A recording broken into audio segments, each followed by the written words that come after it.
Theon's sky was never dark. In Luminara, the Megacity's neon veins pulsed endlessly, casting jagged strokes of violet, emerald, and gold across the perpetual twilight.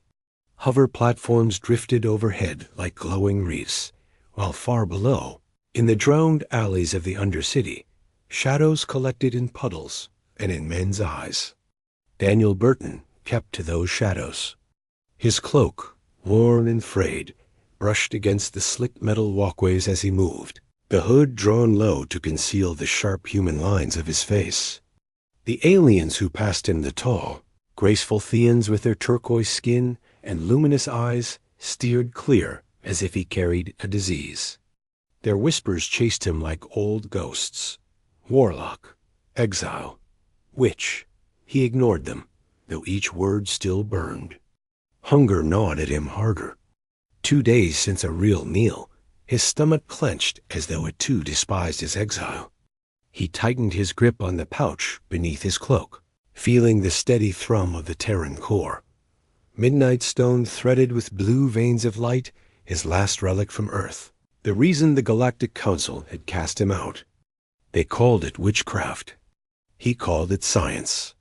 But science had bought him nothing here, except suspicion and fear. He pressed onward, toward the glimmering boundary where the slums gave way to wealth.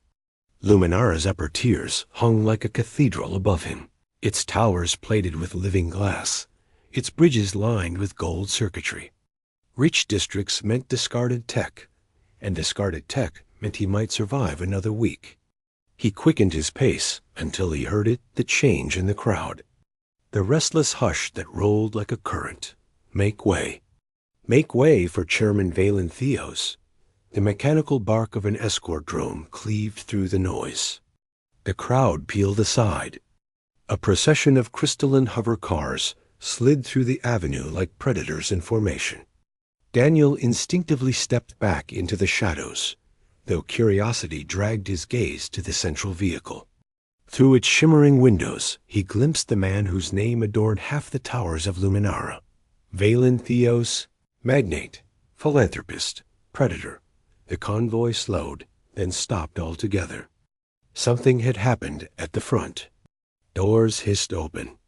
Chairman Theos emerged, not with his usual composed mask of corporate power, but with anguish carved into his elegant features. He dropped to his knees beside a figure crumpled on the ground. Lysa! His voice cracked the air, shattering the illusion of Thean dignity. Daniel's pulse stumbled. The woman sprawled at her father's feet, bore the same turquoise glow in her skin, but with a delicate radiance that seemed almost otherworldly. Her sleek hair had come loose, strands clinging to sweat on her temples. Her lower body lay twisted at an impossible angle. Spinal connector severed, a medical drone announced in its flat tone. Permanent paralysis inevitable, without immediate molecular reconstruction. Then do it! Valen roared. Do it now. Procedure requires facilities unavailable on site, the drone intoned. Daniel's throat went dry. He knew what came next. The look in her eyes told him. She was fading into despair. Fear flickered behind the amber glow of her gaze, fragile and human in its vulnerability. He felt the core pulse against his chest, as though urging him. For 3 years he had buried himself in survival, hiding his knowledge, refusing to risk exposure. But here, now, he couldn't look away. Before doubt could reclaim him, he stepped forward. His cloak parted. I can help her. The reaction was immediate. Theon guards raised sleek carbines, targeting his chest with cold precision. The crowd hissed in one voice. Human. Warlock. Valen's eyes snapped to him, hard as glass. What can you possibly offer that my technology cannot? Daniel met his gaze. Time. Every second her neural pathways degrade. You wait, she never walks again. Tension held the street frozen. Weapons hummed, drones hovered, the crowd strained forward like a single breath. At last, Valen lifted a hand. The weapons did not lower, but the guards shifted back enough for Daniel to kneel beside the broken woman. Her breath hitched as he came close. "Why would I trust you, Human?" Her voice was strained thin. "Because right now I'm your only option," Daniel murmured. He pulled open his toolkit, exposing salvaged components polished by desperation. At its heart, he placed the core, its blue light flaring in answer to his touch. Gasps rippled through the crowd. Daniel worked with swift precision, hands steady despite the weight of every eye upon him. He positioned the skeletal frame over her spine, wiring the core into its heart. The glow intensified, soft tendrils of light winding through the connectors like living veins. "This will feel strange," he whispered, meeting her eyes. "But it will give you back what they say is lost." Her jaw tightened. "Do it." The core pulsed once, twice. Energy surged, fusing machine to flesh. Luce's body arched, a cry escaping her lips not of pain, but of shock. The exoskeleton hummed, aligning itself to her form. Daniel pulled back, hand extended. "Try." With trembling fingers, she grasped him. The crowd fell silent. Slowly, shakily, Lysa pushed herself upright. Her legs, once limp, shifted under her command. A gasp burst from her throat. Then she stood. "I can walk." The square erupted in chaos. Shouts of awe, fear, outrage. "Witchcraft!" Some cried. "Miracle!"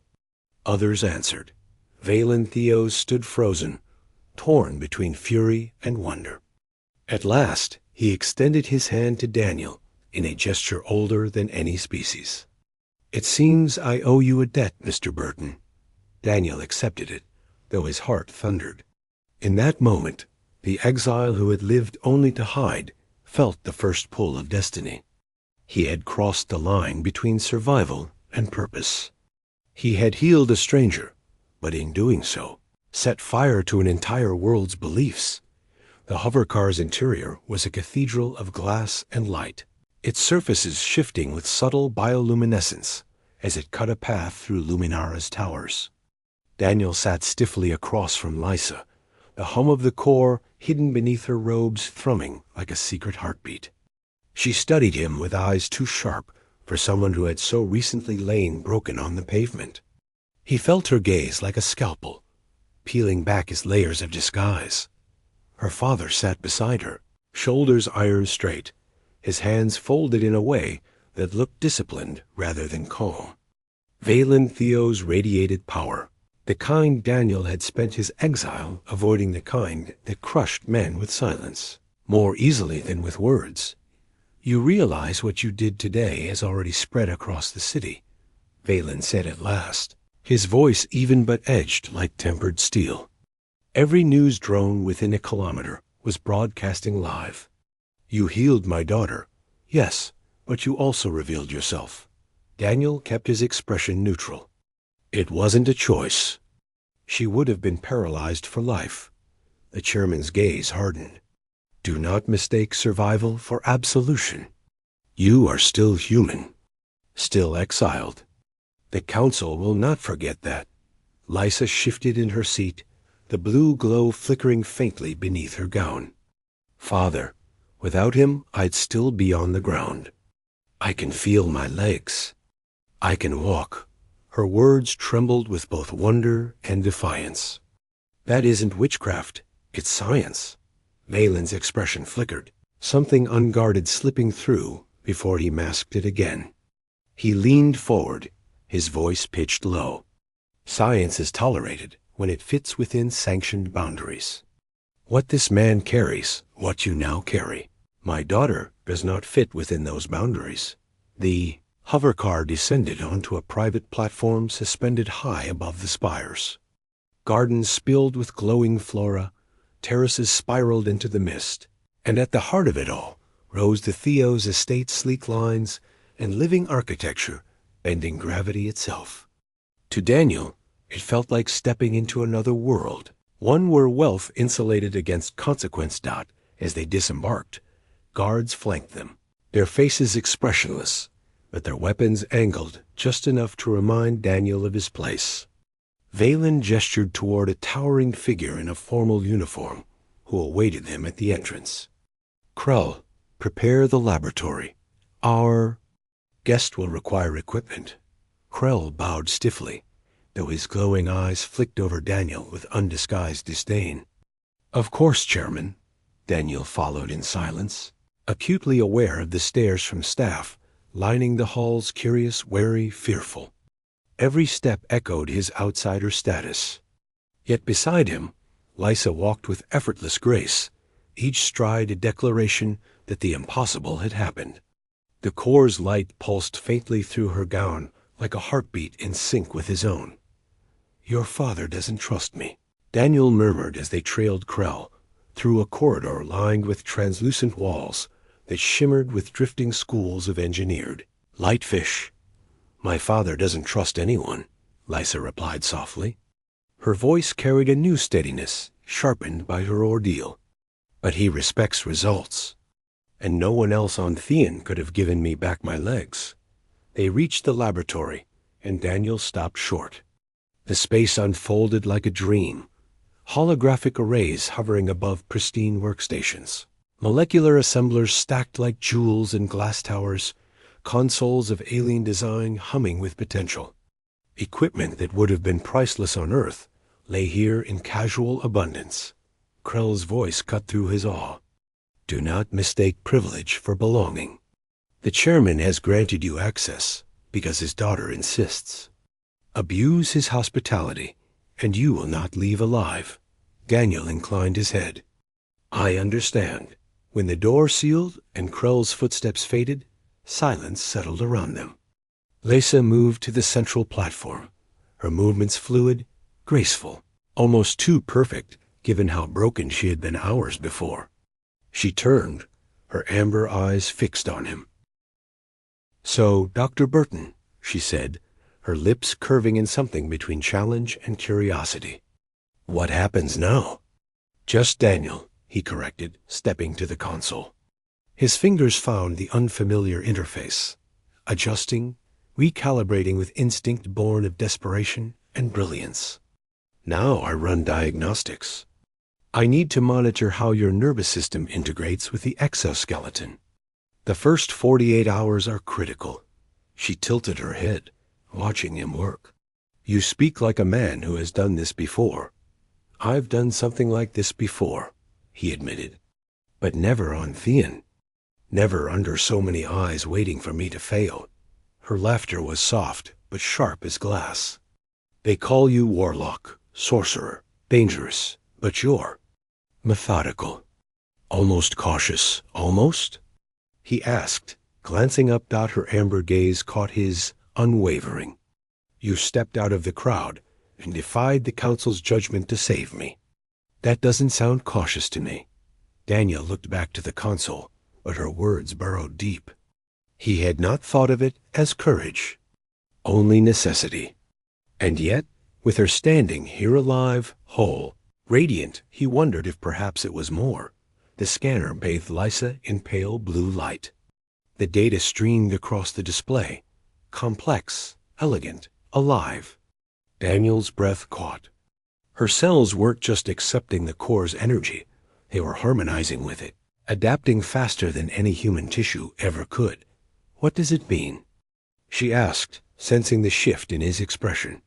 "It means," Daniel said slowly, "that you're not just healed. You're changing." The words hung between them, heavy with possibility. And in that moment, Daniel knew exile had brought him here for a reason far greater than survival. The laboratory lights dimmed to a cool twilight as the scanners powered down. Holograms faded into mist, leaving only the low hum of machines and the faint pulse of the core beneath Lysa's skin. Daniel rubbed his eyes, weary but restless.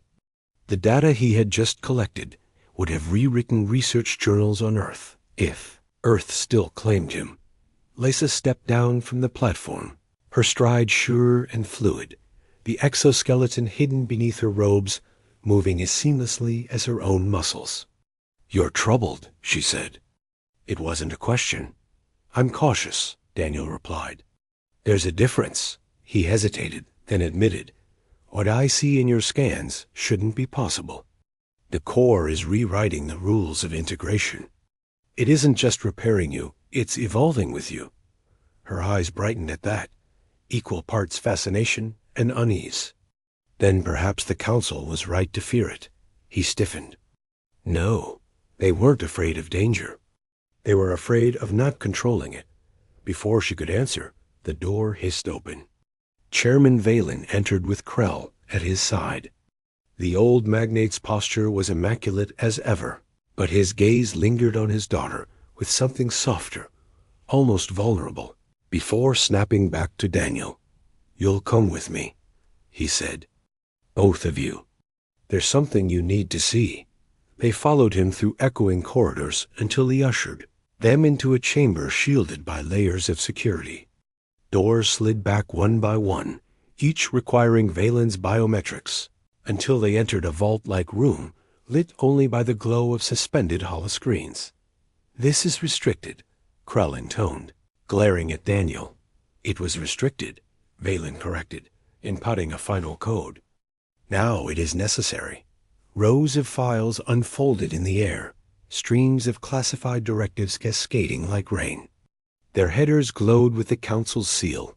Exile orders, ease class.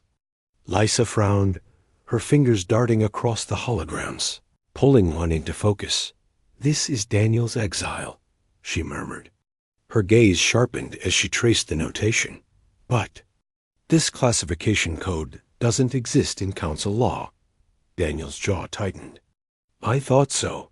Lysa zoomed out, calling up dozens more. The chamber filled with names and faces: scientists, doctors, engineers. Every one human. Everyone branded for exile under E's classification. They've been targeting you, she whispered, horror dawning. Not just you. All of you. Daniel's chest burned. He saw familiar names, colleagues from the research labs on Earth. Brilliant minds vanished without explanation. They weren't exiled for safety. They were silenced. Lysa pulled up another set of files, her expression hardening. And their work wasn't destroyed. It was stolen. Look, project notes copied, reissued under Thean research divisions. All under the oversight of the same 3 counselors. She highlighted the signatures.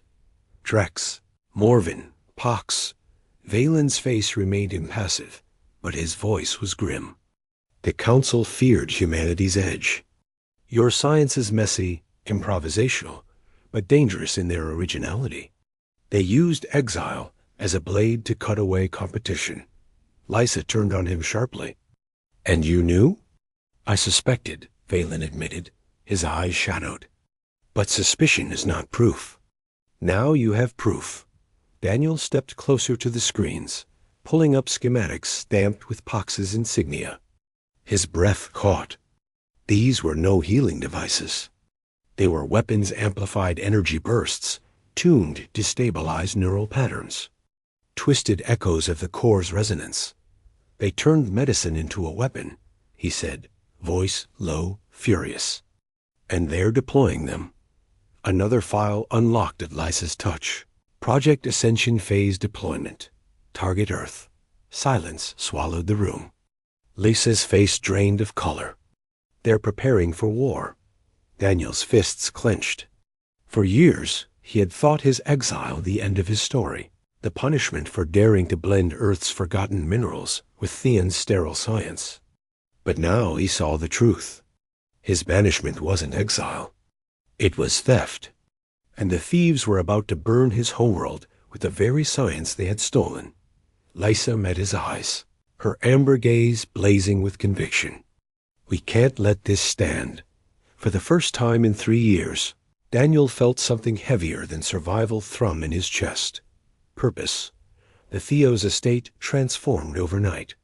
By morning, the Grand Laboratory had been reconfigured into a stage fit for politics' rows of translucent seating, hovering record drones, and a central platform where science was expected to perform under the Council's gaze.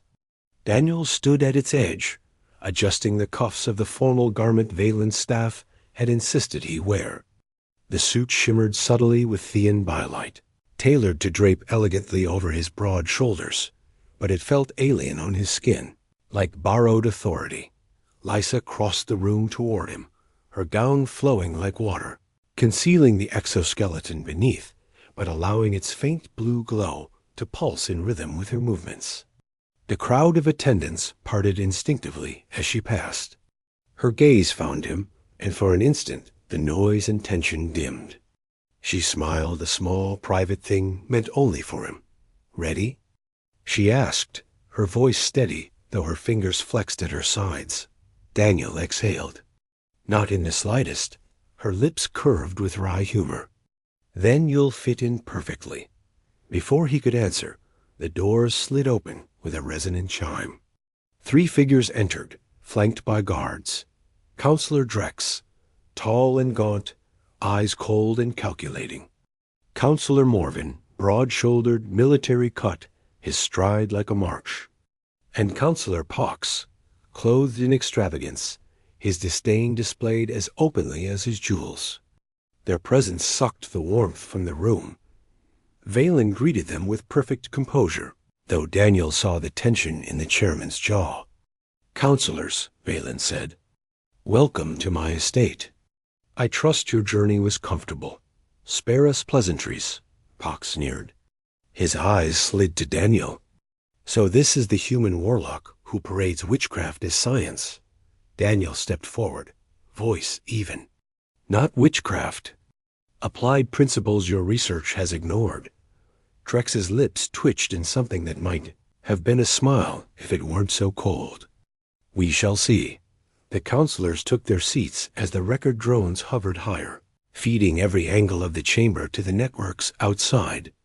Lysa moved toward the console, her hand brushing Daniel's just long enough to pass him the data crystal, the evidence of stolen research, of human scientists silenced and their work perverted into weapons.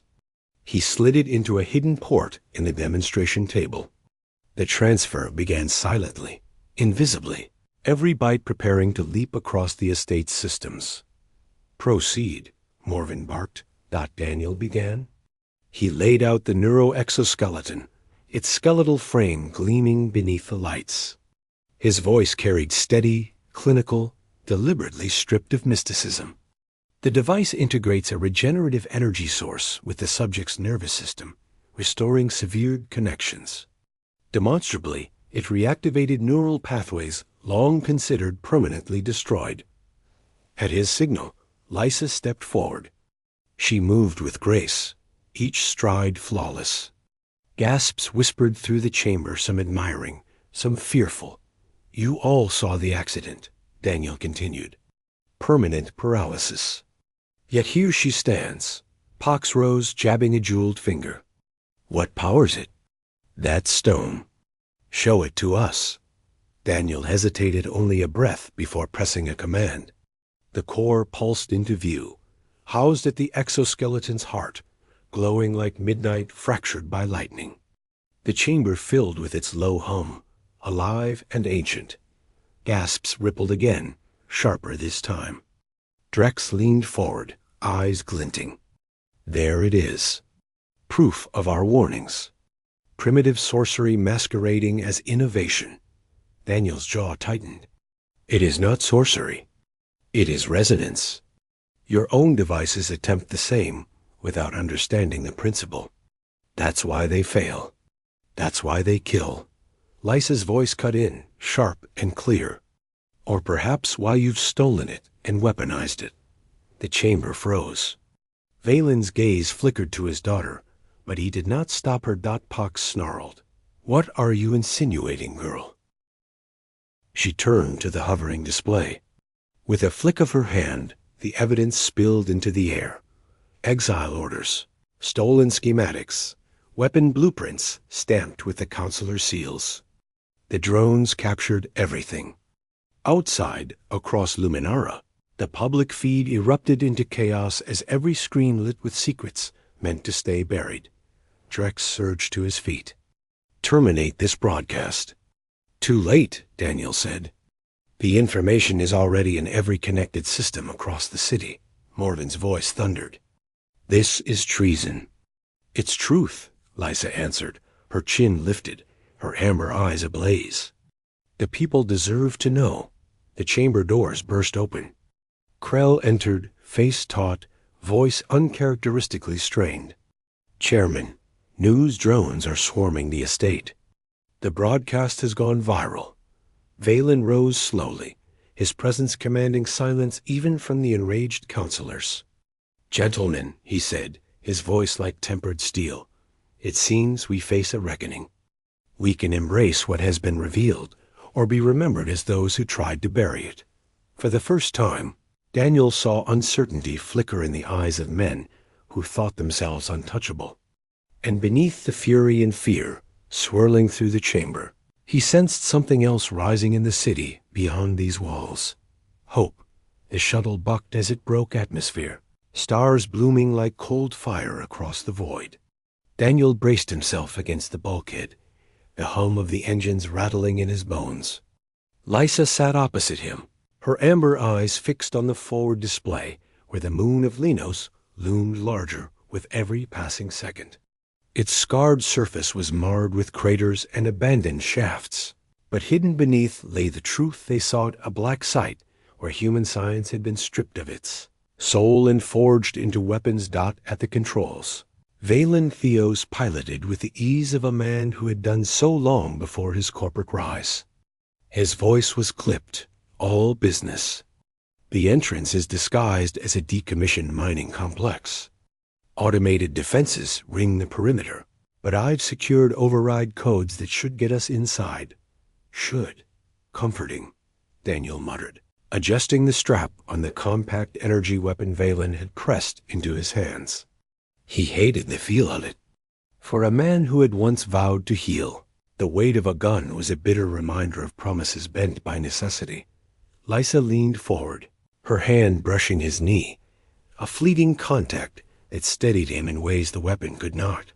We'll find proof, she said, her voice low but fierce. And we'll stop them. The shuttle dipped sharply, sliding into the shadow of a crater. Ahead, the gaping maw of the mining shaft appeared, dark, silent, a throat that swallowed light. The vessel glided inside, engines dimming, until it settled on a hidden docking platform. Valen rose, securing a compact datapad to his wrist. Once we're inside, we separate. I'll disable security from the command hub.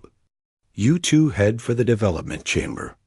That's where they'll keep the prototypes and records. Lisa's head snapped up. Separating is a mistake. It's efficiency, her father countered. His gaze softened, just for an instant. And I trust you're capable. Both of you. Daniel met Lysa's eyes, unspoken tension sparking between them. Neither liked it, but there was no time for argument. They moved into the complex, the air sharp with sterilized chill. The corridors were hewn from stone and reinforced with steel, lit by sterile strips that cast long skeletal shadows. Machines hummed beneath the floor, the pulse of a hidden giant. They descended level after level until the mining walls gave way to polished alloys.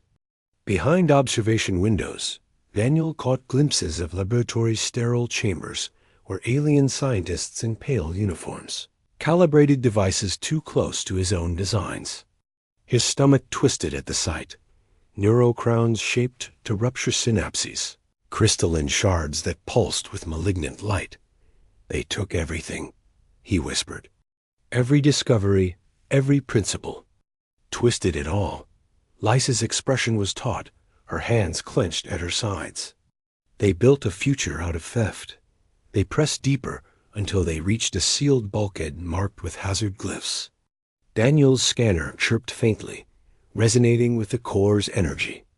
This is it, he said. The door slid open with a hiss, revealing the development chamber. It was vast, a cathedral of stolen brilliance perverted to cruelty.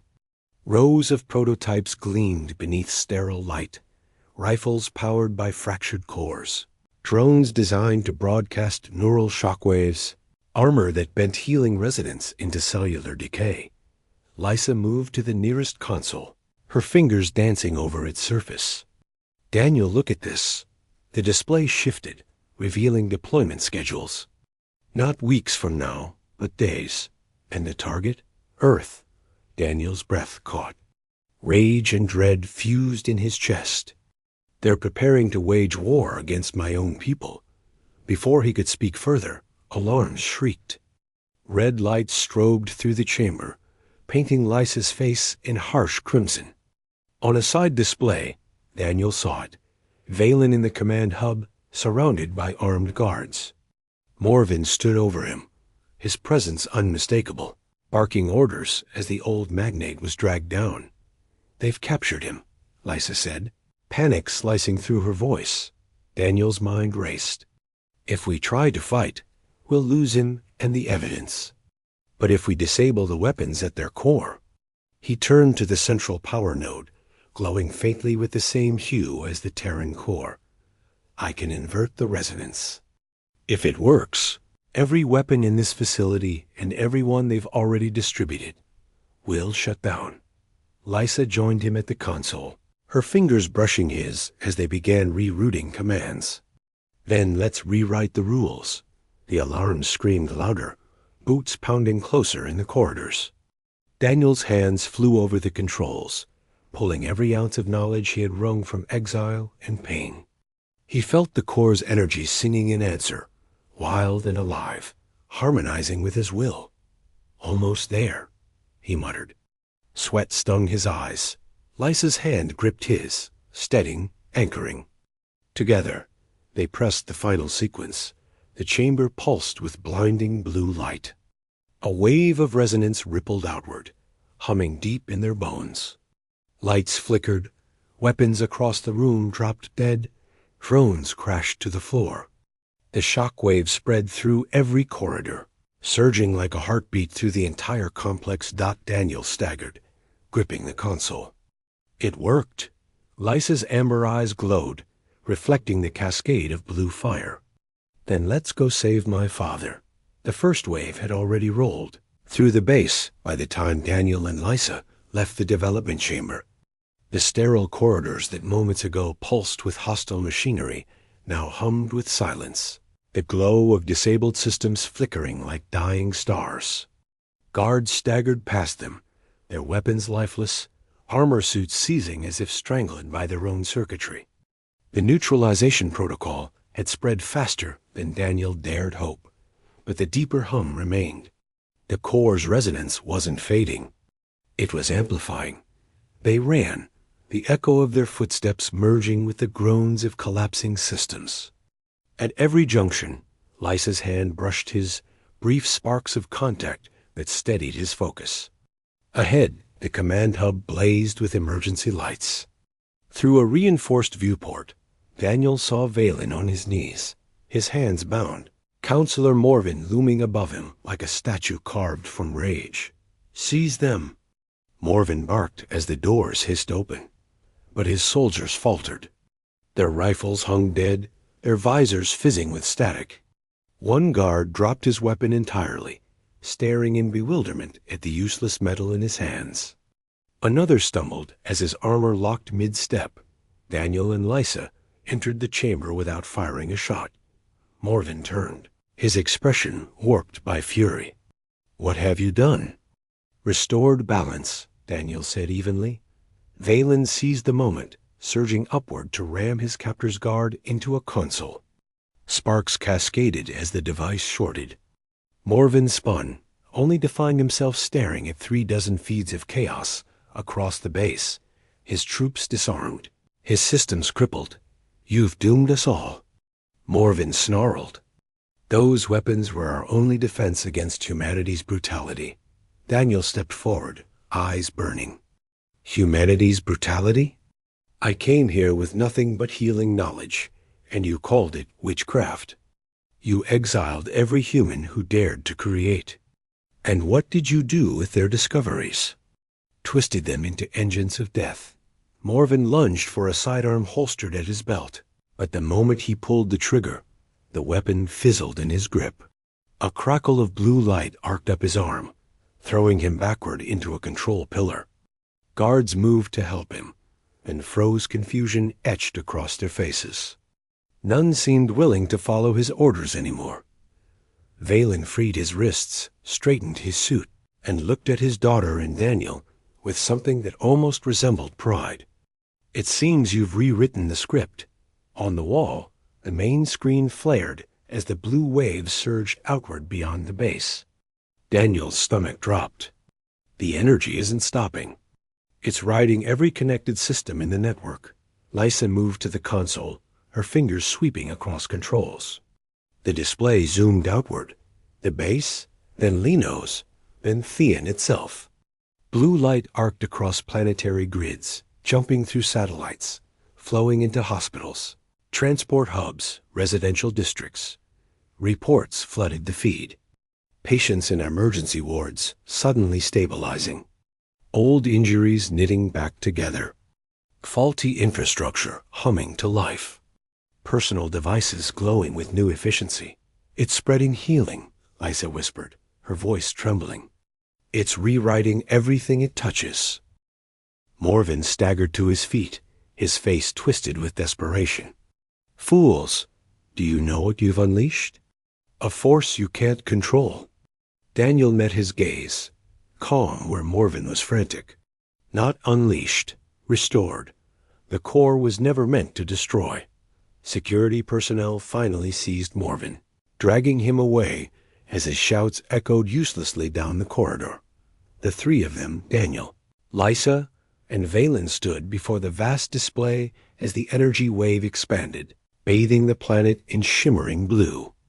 On the streets of Luminara, crowds stared up at public screens, showing schematics of the technology, eyes wide not with fear but with awe. Valen's voice was low but steady. "The Council cannot hide this.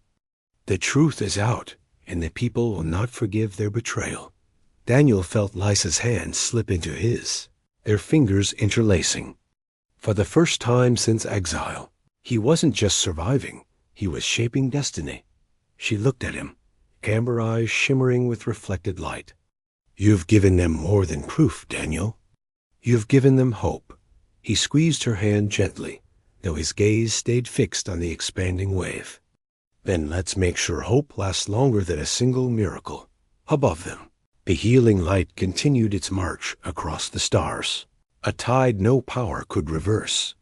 The twin moons of Theon hung high above Luminara, their light mingling with the glow of a city transformed.